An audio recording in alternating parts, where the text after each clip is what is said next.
Call the Thursday, June 23rd, 2022 Commissioner meeting to order. Roll call, please, Jeff. Presiding Commissioner Bob Houston. Present. Associate Commissioner District 1, Monty Guzman. Present. Associate Commissioner District 2, Ryan Johnson. Present. Please rise for the pledge. I pledge allegiance to the flag of the United States of America and to the republic for which it stands, one nation, under God, indivisible, with liberty and justice for all.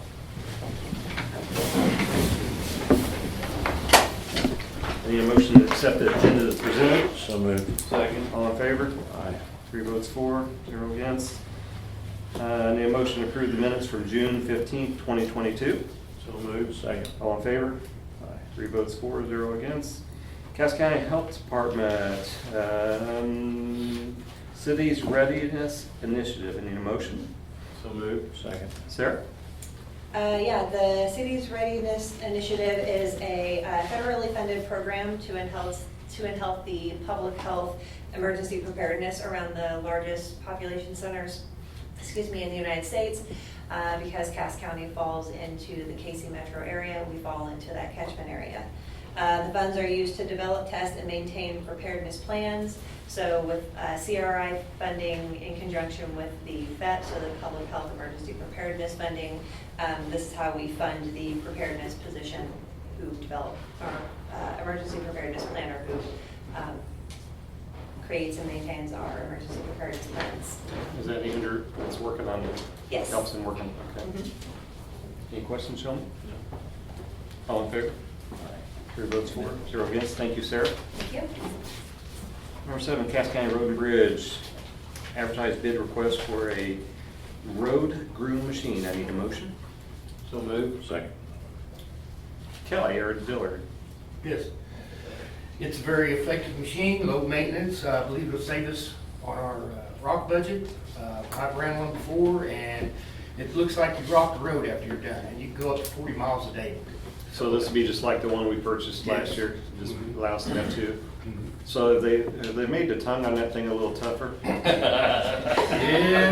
we got a new one for it. There's a story behind that we'll have to talk about after the meeting, everyone else. So that's not why we're buying a new one. That one got fixed, right? Okay. But it's a neat machine. It's a pull behind a vehicle machine, and very low cost, and really I think it saves us money on rock at the end of the day. It reflects the rock and edge of the road, and it's a neat little machine. So this will make 2 of them for us. So we with 700 mile, 800 mile road load we got there, gravel it we can use too. Absolutely. Yeah. Any questions? All in favor? 3 votes for, 0 against. Thank you, Dillard. Thank you, Kelly. Cass County Road and Bridge, preparation of purchasing salt and sand for upcoming winter months. I need a motion. So moved. Second. Kelly? Sir, annual bid for salt every year. We do this from June to June. It has gone up since last year's about 7.5 a ton, but we have to have it. The road's clear. How much do we have left over out there from last year? Well, Haven't looked in I the tried to barn. get the dome filled, and so we're still purchasing at last year's price. I think they still owe us about 700 tons. So, And that comes from Hutchison out there? Is that right? yeah, Lanes, Kansas, Lanes, yeah. Okay. Any questions? All in favor? 3 votes for, 0 against. Thank you, Kelly. Let's see, Ben just texted me he is on his way. Here. Sorry, oh, there you are, Ben. He called me old. Number 9, Cass County Sheriff's Office to discuss tow contract. Ben Barbrick.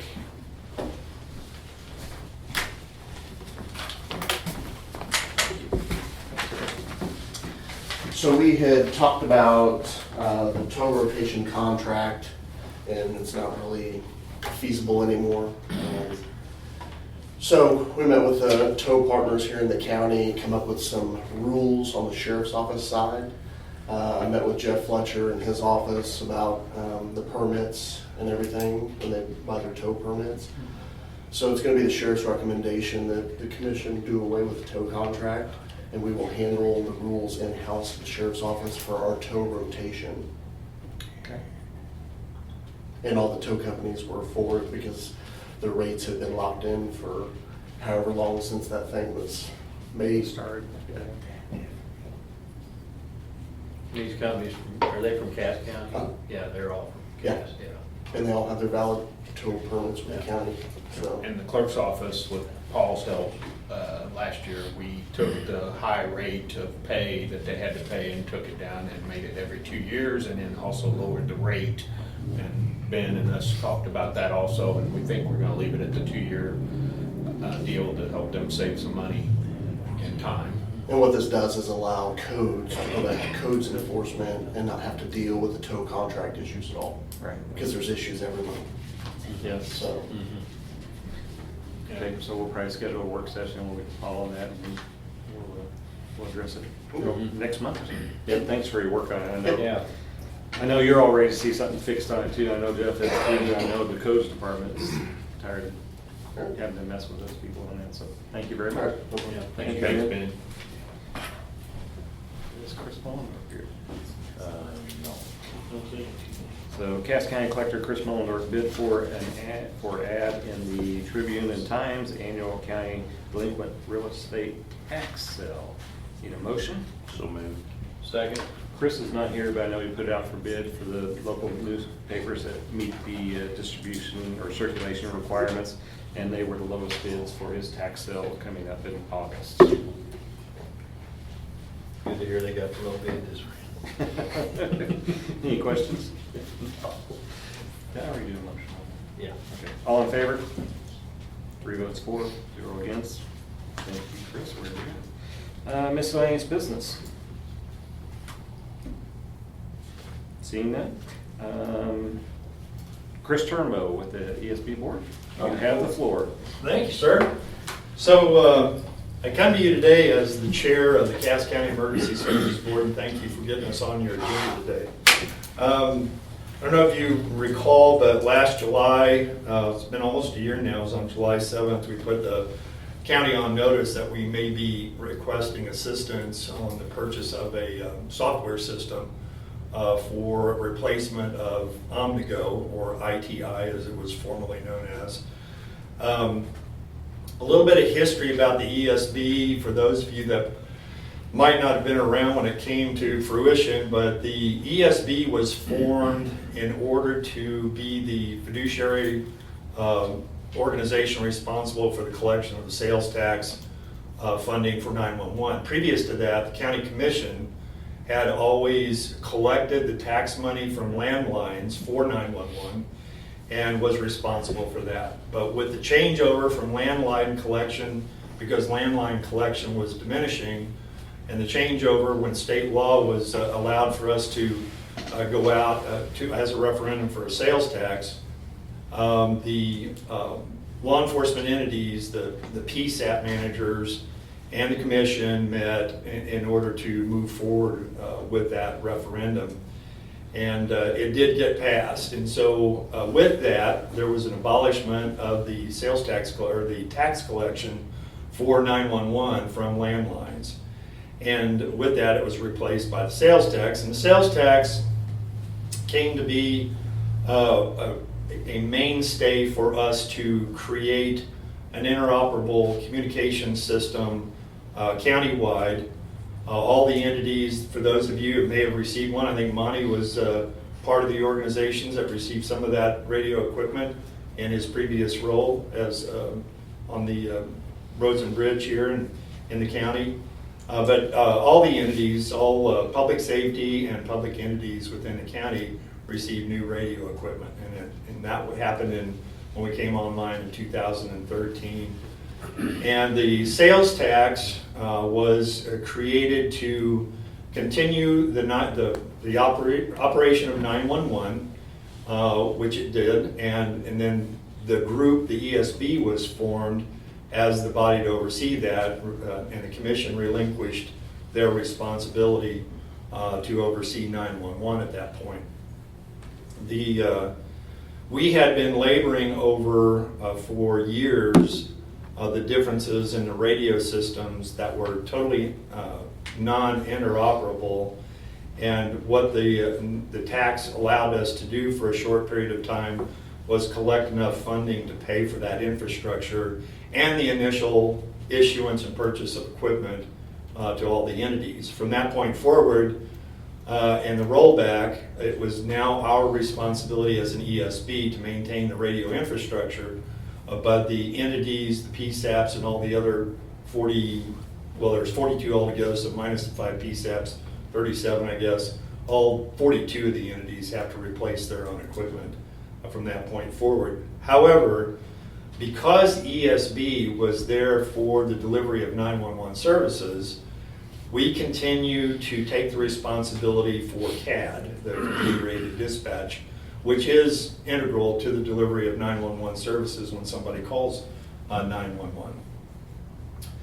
The radio system there, of course, is part of the delivery of 911 services as well, but we merely maintain the radio infrastructure.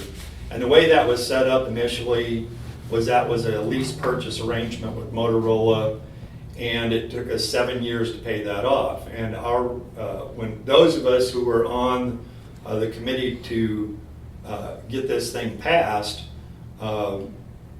we told the community from day one that it was our mission at the end of that 7 years to roll the sales tax back. Once that indebtedness was satisfied, roll it back from a quarter cent to an eighth cent. And with that, of course, there's a diminishment in the amount of money that we receive. And at this point, we operate in somewhat of a red budget year as we move forward. We have reserves, but those reserves are precious to us to move forward in the future until such time the county develops to a point where there's potential sales tax that does meet the needs for maintaining 911 and the radio infrastructure. And Ben can probably talk to this as much as anybody, but the system that we have used since 1997, which was originally ITI, they were out of St. Louis and had a lot of customers in Missouri, and it took care of the CAD system, the computer-aided dispatching software. It took care of the records management or report management systems that handled our architecture for our police reports and fire department reports. And then it also did jail management systems, and it also did the service, the process service software. ITI was asked several years ago when it came up that we wanted to be also interoperable between PSAPs on sharing information via the police reports or during a CAD dispatch situation. Say, for instance, you called 911 from out on I-49 and it comes to Raymore, and they fill in the information on your incident and they're getting it from you, and they realize, oops, I should go to the county. So we transfer your call to the county 911 dispatch, but we didn't have the capability of transferring the information we had already downloaded. So there was a replication of information that had to be done, which then created a time-sensitive issue for us. And that happens fairly regular since we're all going to mobile phones now, as you know. So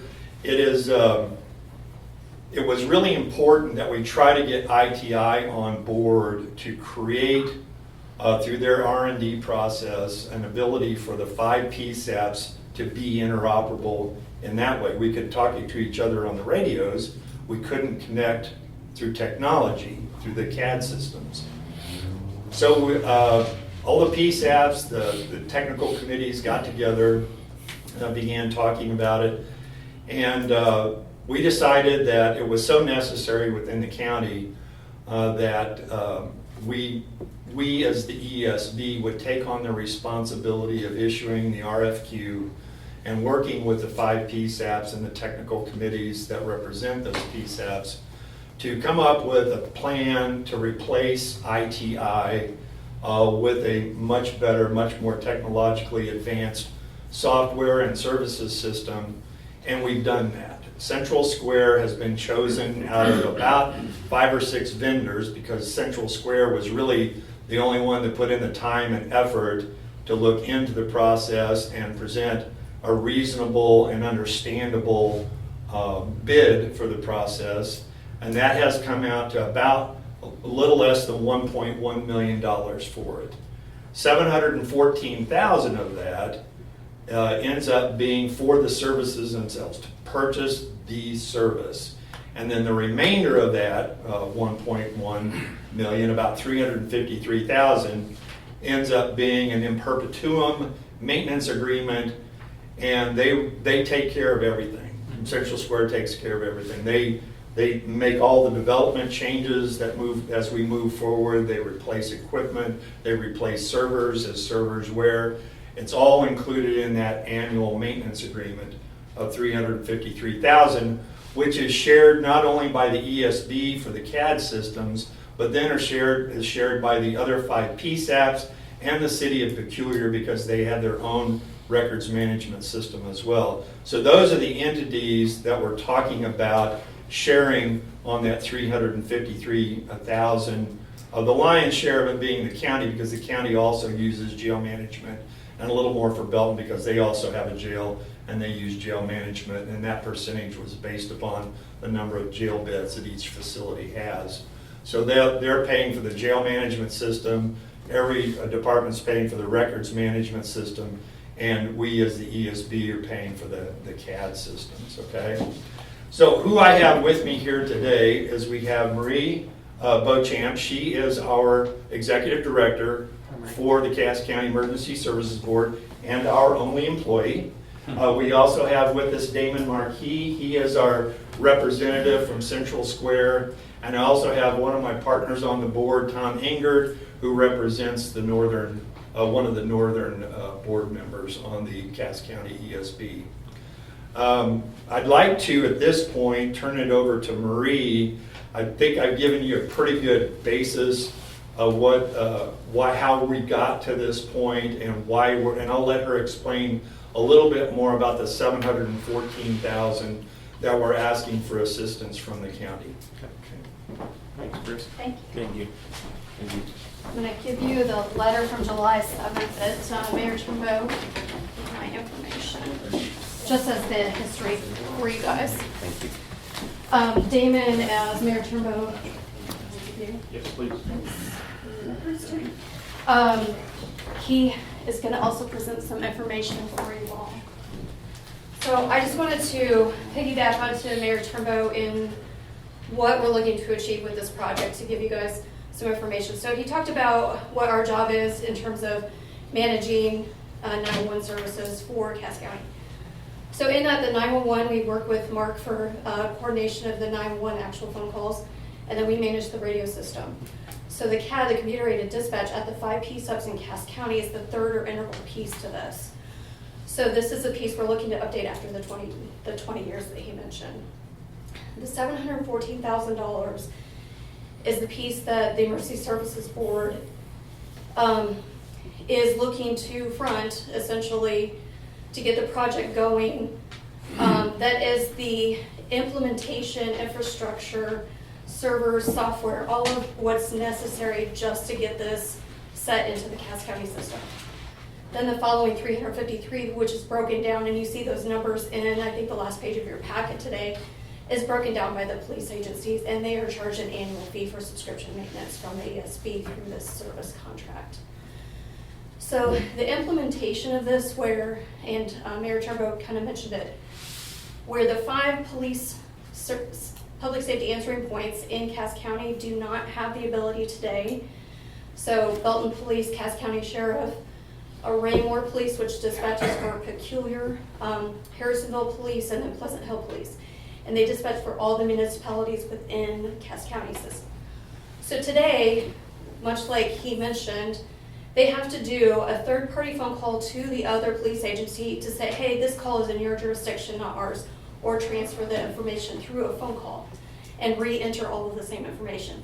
What this allows is the seamless interoperability with efficiency and effective timeliness of pushing a call through the technology, where they can just pick it up in their CAD system and dispatch it from there. So it eliminates the secondary phone calls, the secondary report information. So redundancy, it eliminates all of that extra stuff. So I just wanted to say, since that July 7th letter, initial letter that I sent you all, we formed a committee. Every month we were doing work basically to establish what the county needed in terms of this third integral piece to the public safety communications. November, December, we did demos with, and initially we started with 6 vendors. By November, December, we were down to 3. We issued the RFP in January of this year. We had 4 responses. We worked through all of those. We ended up with a recommendation of Central Square from our work group committee to the recommendation to the board on April. The board approved utilizing Central Square as the vendor, and then we've been working with the service contract. So May, you received the ARPA request letter from myself, and then June, I sent you additional information in the letter that's at the back of your agenda packet today, pardon me. So I just wanted to make myself available if you had specific questions as to how this applies to the ARPA request, Right. or how it benefits Cass County as a whole. Well, I can see the benefits to it on there. I will tell you, we'll probably have a work session on it, because the 20,500,000, we've kind of slated most of it out. We had a meeting today going through, until we get these projects done, no one knows what things are gonna cost right now. Everything is coming in higher than what we originally, I'm sure you all see the same Yes, thing on that. I don't know if these gentlemen have any questions for you. I have no questions. Sounds like you've been talking to Commissioner Houston for some time now. This is the first time I'm hearing about this, so I look forward to reading it and maybe talking to Mayor Turnbow offline or anybody Yeah, else. you and learning more may about not it. have received the email initially from last July, but you were CC'd on that particular email from last July. It may Yeah, have there's one from slipped by you. 2021 that I was It copied was on. 2021, yeah. But it recent was- communications, I was Yeah. not, Mayor, thank you. But I would be happy to talk to you about this after Absolutely. the meeting and offline to learn more about it. But I tend to put a little time in between initially learning about things and voting on I something. can Sure, completely yeah, understand. we understand that. And it makes sense. I mean, if you're taking a report and you gotta turn around and call them to give it back over the phone, that doesn't make any, we live in the 20th century Exactly. right now, and we should be able to fix something like that, I would say. Yes. I do want to add one last fact too that might help in terms of the money of the ESB that the mayor was speaking to. We just completed our 2021 audit, and it was just filed with the state, so you'll see it on the Cass County Emergency Services Board website very shortly, if you want to look and see and validate actually that we are in deficit spending as he spoke to. So, Oh, thank you. So your ask would be for the 714,000. 14. And that's one-time money, right? That's a one-time. That's a not one-time ongoing. Yes. purchase for you guys to assist us moving forward with it. The 353, which is the ongoing annual maintenance, is shared by the ESB and the entities that use the system. It is not it would not be borne by the county. This is a kickstart because it is a county-wide initiative. We felt that the county might look upon us with favor as we move forward with this, because it does exhibit a lot of benefit to every entity within the county, not just the municipalities, but we're talking fire districts, we're talking ambulance services. I mean, we're talking everything here in the county that has to record their information for in perpetuity and moving forward for sunshine law requests and such. I think we all want 911 to work optimally if we ever have to. Want someone to answer the phone when you call? And want it to work well. One of the questions I would have, and because I'm not as familiar with this, is do most counties have one center, or do they all have as many as we have in this county? I mean, I would like to speak to that, if you're okay with it. Sure, go ahead. So, my understanding from Cass County Emergency Service Board prior to me coming on February of 2021 was there was a look to push to consolidate to a central dispatching agency. They did an audit, and that wasn't necessarily the case, but instead to consolidate technologies or services for the efficiencies. So that's what we're trying to do with this project. So as an example, in Cass County, we have the 5 PSAPs, or primary safe answering points for 911.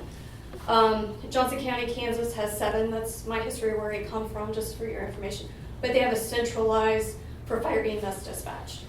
So they have 7 for police and then 1 for fire EMS. Essentially, there's nothing on 911 that says you have to do it specifically this way. But if you can build efficiencies into your technologies and services to achieve what it would look like as a single coordination, that would be the goal. So I hope that answered your question. It is. And so are the cities also, or would the municipalities be contributing to this one-time purchase cost at all? Or? No, not the purchase cost, but just to the remainder of the 353 annually. As an ongoing upfront to get the system going, and then on an annual basis. That contract amount, and I was going to have Damon kind of talk to you a little bit about it, but Sure. if you don't want to extend the meeting any further, I'm happy to listen. Well, I'll turn it Why over. don't I turn it over to Damon then and let him kind of explain it a little bit more. I threw a couple slides together. I'm a visual type of individual, so hopefully you share the same. Sir, thank you. I have a couple other copies if anybody would like to take a look. Yeah, thank you, certainly. So thank you, commissioners and everyone in the room. I'm Damon Marquis. I'm with Central Square Technology. I hail from all the way up in Lee Summit, Missouri. So make a long trip down today. Thank you. So what I did is put together just an overview. And at the risk of applying redundancy to what has already been said, I'll try to keep it brief. This project as a whole and the request for the ARPA funding to support the one-time cost is much larger than just the CAD portion of the project, hence us being in front of the county as a whole for consideration here today. So the first particular page on here highlights the computer-aided dispatch, in which Chairman had mentioned, the records management system that is in utilization across all the law enforcement agencies and all the fire and EMS agencies across the county, and of course the jail management system. And why that's important context is to understand is that the CAD, or the computer-aided dispatch system, it doesn't stop with that call that comes in as a 911 call or even a non-emergent type of call. That's where we're taking initial reporter information, things that are happening in the moment. We are dispatching applicable responses or units to said emergent or non-emergent situation. But all of that information and that data contained within that call for service, as we call it, is transferred over to a case, right? If it leads to said that in a law enforcement scenario, or to a state or federal required compliant reporting structure for fires called NIFRs, things of that nature. So that information that starts there is pulled through multiple different software applications, and we are a vendor that handles all of those under one application, one database, hence making this a very large-scale project that not only impacts, of course, the PSAPs, every law enforcement agency, every fire agency, every EMS agency within the county, but I think even bigger, every citizen within the county. So I provided a couple slides thereafter that gives you just a little bit of a brief synopsis as to what does a computer-aided dispatch do, what is the point behind it. The following slide, what is a records management system, why is it important, what does it do as it relates to this particular project, same with JMS. So why we're seeking the approval, as Chairman had mentioned, this system is 5 disparate systems in place across the county for the last, give or take, 20 years. It is aged, it is not advanced with technology. You and I as citizens can book an entire vacation from our smartphone device. Public safety and the responders that are handling all of our emergency and non-emergency calls, they don't have that access right now. So getting them up to speed on a unified system county-wide is obviously the priority within ESB, but also within the priority of all of the other agencies that are serviced by the county, the sheriff's office and each of the municipalities from a law and fire and EMS perspective. So this project, it impacts every citizen within the county and enables faster response times and case clearance. So, as I mentioned, the existing system has been in place. It's not functioning the way that the county or the citizens need it to function to provide the fastest response. So that's why, again, to iterate, we're looking for the upfront fees. A little bit about our software application without putting anyone to sleep. On this slide here with the firefighters at the bottom, these are some of the benefits that the entire county and all agencies utilizing the system will benefit from. They're going to spend 50% less time entering data. Chairman and Marie both offered anecdotal examples around how a call has to be transferred, duplicated, and efforts. And if I'm on the other end of that 911 call, I would prefer not to have those things happening and have response coming to me wherever I am. Which leads to the 40% less time actually dispatching resources to a call for service. As the chairman mentioned, we manage all of the system back end. This is the last server purchase, this is the last anything as it relates to this system in running it, and we're able to report statistics. So ideally the commission and the county as a whole will benefit from the system to know how many calls for service as it relates to break-in enterings are we seeing on a 90-day rolling trend. We can easily have that statistics, and your agencies can have that statistics for you in a matter of a few mouse clicks, as opposed to having to call their vendor, ask for money, generate statistical reports for them, and maybe 6 months from now you'll get it. So these are all benefits that will be realized by this particular system. Would that data be available in real time to the commissioners or just ESB board Yeah, members? well, or probably through a citizens, or- request through Marie or any of the police entities, because they have access, it's interoperable now. So you could get it through your sheriff. Yep. They could then probably get stuck with that duty. Another We'll one more We'll record. be able to draw that information very quickly for you and provide it. Yeah, not only that, I mean, the system itself is flexible. We as the vendor are not going to police, if you will, who's accessing the system and not. So there's certainly ways that individuals can access the system. We are a CGIS compliant application, so there are a lot of rules, permissions that go into the system to who can see what, when, where, and why. But the data is accessible to your users at each of the agency levels, absolutely, real time. The following page just really kind of is a visual example of the figures in which both Chairman and Marie had indicated. So the initial project cost, which is inclusive of the upfront services amount of $715,000, plus the first year of annual subscription. The first annual subscription happens when the agencies begin using the software application itself. Of that $714,846.60 to be exact, there are a lot of services that are involved. One, configuration of the system. Each agency, each entity that we have customer bases in operate differently. Heck, even every agency within the county operates just a little bit unique differently, so the system is configured.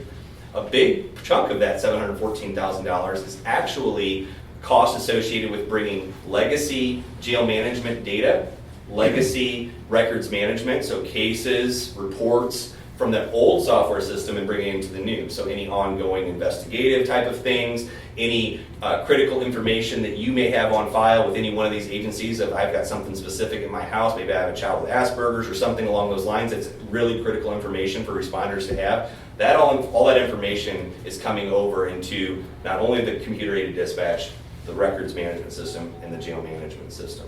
So there's a lot of work that happens over the course of a 14 to 18 month timeline to implement this. The data conversion component of it is inclusive of that. So all of the old legacy data from the old vendor will be accessible, which would negate the need to maintain an external database or paying a legacy vendor monies to ensure that they have access to those sorts of things. So the cost breakdown of the $353,000, I believe, was in your packet, but you can also see it here in this, and that is showing not only what the ESB is on the hook for of that annual subscription, but also what we have defined as what each entity thereafter with records management and jail management, what they've agreed to participate as it relates to this particular project. So. With that being said, hopefully that quelled any questions that may have, but if there's certainly any others, I'd be happy to add color, context, or field any questions that you all may have. I think it might make sense to have a work session on this and invite some of the other stakeholders to talk more about it, but this is So It's interesting. And Chris, so if we weren't to fund this, will this project go forward, I guess is my question too. The project is going to go forward. We have a plan B. We prefer this plan A work, but we do have a plan B moving forward, yes, sir. It just means a bigger ask of everyone to participate. So And- a and bigger right- ask from the municipalities or the Yes, sir. current members and users. Yes, sir. And let's see, Marie, you're saying it's deficit spending right now because we lowered it from 0.25% sales To an tax 8 cent. to an 8 cent. Right. And I did bring the service contract from Central Square and our draft audit that I can provide to you guys to look at prior to a work session. if you'd like. That'd If be you great. could get that to us, that'd be great. Yes. Any other questions? Well, we'll get a work session scheduled fairly quick here. Okay, yep, let me know if you need any of us or all of us back for that work session. We'd be happy to provide any information we can. We also have members of our technical committee who've been working on this for the last year. Also have PSAP managers, any of the police chiefs, the sheriff, that you'd like to question about it. We had a meeting, a special meeting of the ESB last week, and there was a 100% consensus on trying to move forward with this. So all the PSAPs are on board moving forward. Peculiar is on board with it as well. And those city managers are beginning to try to plan for and budget the conversion. Because as you naturally you're aware, we have to pay for ITI the first year as we make that conversion. So we're going to have to double budget those things. And so that shouldn't be a worry of the commission. I know that's a big ask, the 714, but it's our only ask. And we felt it was appropriate since it is a county-wide benefit. So if we were to provide that, the 715 or wherever it is, going forward, would there be, look at raising that sales tax back to a quarter, or do you think you could keep it at an eighth? You know, I mean. You know, that's a great question. We kind of watched how numbers are going. We feel like that the county is developing that essentially within the next 5 to 8 years, which is a little bit before we run out of reserves moving forward, we think the county's growth and development can catch up to that. And that while there will be cost increases over that period of time, we feel like that it will excel that it will go past that we feel like the development in the county, in Raymore, Belton, Peculiar, Pleasant Hill, Harrisonville's growing. I mean, we really do feel like that our commercial growth will support us in the future. Okay. We're kind of hanging our hat on that. We don't really know how to answer that question right now because we do have about $12 million in reserves, and we're going to be chipping away at that over the next 5 to 8 years, and by then we'll have a better position in mind as we propose or breathe the sigh of relief that our development has caught up with us. So it really, we can't until that period of time, because we still don't know what some of our other hidden costs are on hardware replacement as it relates to the radio system. We've got microwave antennas on our towers that have a service life. We have lines that have a service life, servers as well with the radio infrastructure. And that reserve will help us replace those items. Like we replaced some microwave antennas the other day at $650,000. I mean, it's a lot of money to handle those, and so we really do need to retain as much of that as we possibly can. We were hoping that with the ARPA funding that this would essentially fall in line with what the ARPA monies should be used for. Okay. Yeah, on that point, Mayor, we've been trying to look at projects that one-time money would be a value add for the citizens of this county. Yes, sir. And a lot of that is already committed, like Commissioner Houston mentioned. We talked a little bit about that this morning in a work session. But I mean, just at the outset, I'm looking forward to learning a lot more about this. I mean, if there's two things that the county commission should do well, I think we all pretty much agree is transportation, infrastructure, roads and bridges, and then of course the security and the safety of our population. And this is certainly in line with those two missions. So look forward to talking to you more. All right. And again, thanks for having us here today. Appreciate it. You're all coming out. Thank you. Any other questions? Thank you. John? Okay. Marie, we'll get with you when we get a work session, and maybe we can, once we have the work session, get with you and some questions to help us get answered.